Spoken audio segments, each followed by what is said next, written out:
Have you ever had a friend who was diagnosed with cancer, or maybe they were just going through a really hard place in their life and you just weren't sure what to do? Yeah, I know I've had that happen to me. I've had several friends who've had cancer, and I have sure wondered that same question. And I want to love them well. So we decided that we would ask several people who've experienced a cancer diagnosis 2 questions. What do you wish that your friends knew not to do? And what do you wish that your friends knew to do? And based on their answers, we're going to give you 7 practical things that you can do and 7 things not to do when someone that you love has cancer. Because Matthew 25, Jesus said, whatever we do for the sick, we do unto him. And Romans 12:15 tells us to rejoice with those who rejoice and weep with those who weep. And these do's and don'ts we'll share today, they're going to help us to live out those verses well. And before we dive in, we want you to know that we are providing a free resource on our website with the 7 do's and the 7 don'ts. So be sure to go to our resource page at whatsthebiblesay.org, and we'll put a link below to make it easy for you just to click and go. So let's get right to it. Number 1, don't be dismissive of their diagnosis or their emotions, which means don't let the first words that come out of your mouth be, God's got this. That's kind of akin to quoting Romans 8:28. We know that all things work together for the good for those who love the Lord and who are the called according to his purpose. There may come a time, obviously, for that verse, but not before you've heard what they have to say. Yeah, I mean, sometimes we say words like this because we panic and we don't know what to say, and we're afraid to hear the hard realities. And then sometimes we say it because we don't really want to hear about what they're going through, but be willing to ask the person and to let them talk about what's happening to them. That's so good. So don't be dismissive, be discerning. Number 2, don't say, I know exactly how you feel.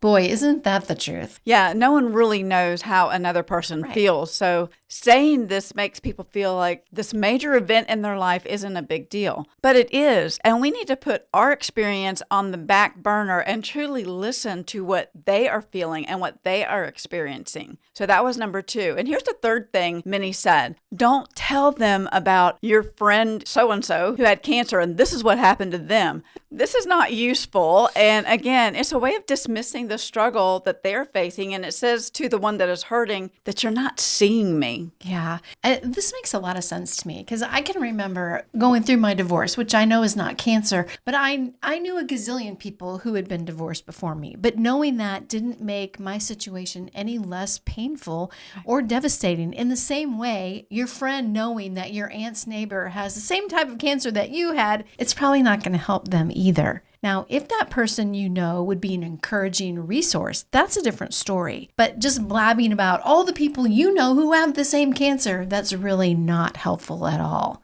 And this is number 4. Don't assume that everyone is just like you. Become a student of your loved one. Find your friend's love language. Reach out to them in the way that speaks to them, like learn their favorite color, the favorite snack they like, the meal they love, things they love to do. And learn this too. Some do not want to talk about it all the time. They just want to make you laugh or they just want to spend time without mentioning it. Yeah, some don't even want to hear the word cancer. Yeah, I've got a friend like that. She does not even want to say the word cancer. But then some do want to talk about it. It helps them process and to feel like they're not alone. They're not the only ones experiencing this and having to deal with this information. I've got friends who've wept uncontrollably. And then I've got friends who talk about it like with the same emotion of saying they had to stop by the store to get milk. Just let them be where they are, which leads to number 5. Don't project your fear or insecurity on them. I've had my friend tell me that. Just let them be where they are and walk with them in the space that they're in, not the one that you preconceived that they're in. Be okay that they're okay with their hard diagnosis and let them have the emotions they have or don't have. And then number 6, this is a huge one for me. Don't say, if you need something, I'm here for you, or do you need anything? Because people generally don't feel comfortable asking for help. They may not even have the strength to figure out what they need help with. Instead, maybe ask them, what are 3 obstacles that I can do to help you with? Give them some options, like, when can I bring you a meal? Or would you like me to grab your prescriptions for you? Or I'd like to help you with your house. Would Tuesday be a good day for me to dust and clean the bathrooms? Or how are you getting to your treatment? Do you need a ride? I'd be happy to take you. I love all of those. And they're so practical. Yeah, very practical. Well, another great plus you can do is drop them off maybe gift cards or money. Being sick is expensive and is very time consuming, and things that help, their daily routines to make it easier for them, that they're generally a welcome sight for them for sure. And here's one I think we generally miss. If someone is sick, James 5:14 tells us, if anyone among you is sick, he should send for the leaders of the church, and they should pray for him. They should pour oil on him in the name of the Lord. We could ask if they would like a pastor to come by, or if they would like us to call a pastor or elder to come over and pray over them and anoint them with oil. If they haven't already done so themselves, we can work on lining all that up for them and taking that off of them. And yeah. When Ronnie was really sick, somebody did that for us, which is really sweet. And this is what my one friend said. She said, be sure to ask more than once. Ask more than twice. Keep asking. Trust me, your friend needs help, and it's hard to say, yes, I need help. Very hard. End of quote. Again, this circles back to number 4. Know your friend. Ask God for insight to know if what they're saying to you is really what they're hoping you heard them say. Oh, those are also good. So number 7, don't forget about them after a month or two. Regularly check to see how they're doing. Cancer treatment is a very long process. Yes. So don't get weary in checking on them, and text them on a consistent basis. Yeah, that's really good. The sister of one of my friends who has cancer, she contacted all of her good friends, and she assigned each of us a day. So I know on the 28th of every month, I'm going to try to do something extra special for my sweet friend. So if we all do that, then every day she's going to be remembered by somebody, and that's really great. So those are some of the don'ts, but now we want to share some of the things that you can do for your friend. So number 1, let them know you're praying for them, and then really do it. Pray scripture.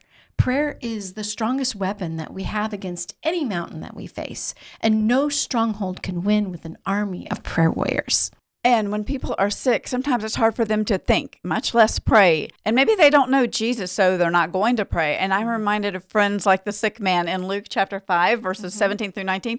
His friends took him up on the roof, and they peeled back the roof tiles, and they dropped him down in front of Jesus to get him to Jesus. And so be willing to drop your sick friends to Jesus in prayer. Pray for them when they can't and when they won't pray for themselves. So yes, absolutely, pray for them and let them know that you're doing just that. Number 2, make yourself available and yet offer something that is one of your strengths. So if driving around town makes you super nervous, then don't offer to drive them anywhere. If you're a terrible cook, maybe just send them a gift card or be the one to organize the meals for them. Yeah, that's very good. And number 3, I really appreciate this insight from one friend. Be willing to be offended. And be patient with them. If they don't answer your text or answer you in the way that you thought they should, just be patient with them because they're going through a hard time. Don't take it personal, right? Absolutely. So be flexible. And then number 4, ask God for wisdom. Be willing to let him lead you in ways that may be completely different than how you thought you were going to help. And then number 5, read the room when you're with them. Sometimes you need to be really strong, even if you want to bawl your eyes out, so that they don't feel like they're the ones that have to comfort you. One of my friends was telling me that. Number 6, one of the best ways we can let them know that you love them and that you're there for them is to actually follow through with the meals or the flowers or other unexpected treats to show them that you care. So follow through. Yeah. Remember, the small things matter. Sometimes surprises at their door are just what they needed that day. And, send written notes of encouragement. Distractions are helpful. Remember, laughter is good too. So reminisce with those funny stories, that you've had in the past together. And then number 7, last of all, but maybe most important, is it's okay to be honest and say you don't know what to say, but you want to learn and you want to be there for them. Even when you don't know what to say, you can always listen. Don't fill up the silence with gibberish, which I have done too many times. And I've had to ask my friends to apologize and say, please teach me. I want to learn how to do this well. Yeah, I love that. There's a big difference between loving someone and loving them well, and it's something you have to learn. So that's really good advice. Yeah. And at the end of the day, it's really about being present, asking God to help you to be his hands and his feet so that we can love on our friends in the same way that we hope that someone would love on us. Well, we want to leave you with this quote, and I love it so much because it really describes the type of friend that I pray that I can be to those who are hurting. It says this: a friend is a place you go when you want to be alone, but not by yourself. And don't forget about our free resource on our website. And until next time, don't ever stop asking, What's the Bible say?